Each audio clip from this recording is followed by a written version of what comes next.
SAARC chamber of commerce and industry SCCI ও FBCCI এর যৌথ আয়োজনে 18 থেকে 21 সেপ্টেম্বর 2025 ঢাকার ইন্টারন্যাশনাল কনভেনশন সিটিতে অনুষ্ঠিত হতে যাচ্ছে সাউথ এশিয়া ট্রেড ফেয়ার।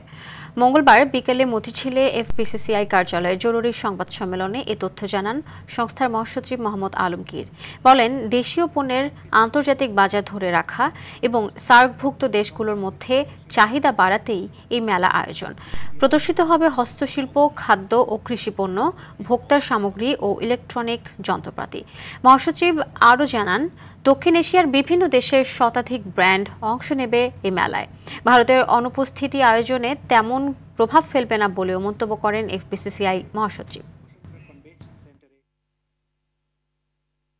আমাদের দক্ষিণ এশিয়ার আমাদের যে পথযাত্রা আমাদের পথ পরিক্রমা আমরা কোন দিকে যাব, আমাদের যে এই ব্লকের ব্যবসা বাণিজ্য কতদূর প্রসারিত করা যায় সেই বিষয়গুলো নিয়ে আরও আলোচনা হবে। এবং আমরা মনে করি এই আলোচনার মাধ্যমে আমরা একটা ভবিষ্যতে শক্তিশালী আমাদের সার্ক এবং সার্কের ব্যবসা বাণিজ্য জনগণের মাঝে ভ্রাতৃত্ব এবং সুসম্পর্ক এটাকে আমরা বহুগুণে বৃদ্ধি করতে পারবো।